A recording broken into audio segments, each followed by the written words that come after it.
आणि काही ठिकाणी तुम्हाला भारताला हिन लेखलेलं सुद्धा दिसतं.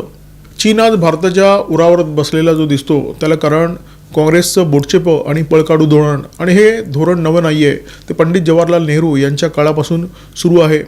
UPAच्या काळामध्ये तर या धोरणाने कळस गाठलेला दिसतो. UPAच्या काळामध्ये आपले संरक्षण मंत्री होते ए के अँटोनी यांनी संसदेमध्ये एका चर्चेच्या दरम्यान एक विधान केलं आणि ते विधान प्रचंड धक्कादायक होतं, खळबळजनक होतं. चीनला लागून असलेल्या सीमा क्षेत्रामध्ये भारत पायाभूत सुविधांची निर्मिती का करत नाही असा सवाल जेव्हा संसदेमध्ये विचारण्यात आला, तेव्हा संरक्षण मंत्री ए के अँटोनी यांनी या प्रश्नाचं दिलेलं उत्तर अत्यंत मासलेवाईक होतं. अँटोनी असं म्हणाले की आपण जर भारताच्या सीमा भागामध्ये पायाभूत सुविधांची निर्मिती केली, रस्त्यांची निर्मिती केली, तर चीनी सैन्याला भारतात घुसणं सोपं होईल.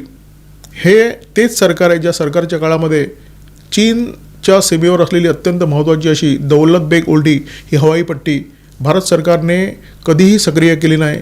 वायुदलाने, लष्कराने वारंवार सरकारला विनंती केली होती की ही हवाई पट्टी सरकारने सक्रिय करणे अत्यंत आवश्यक आहे, परंतु सरकारने लष्कराच्या विनंतीला अनेकदा वाटाण्याच्या अक्षता लावल्या होत्या.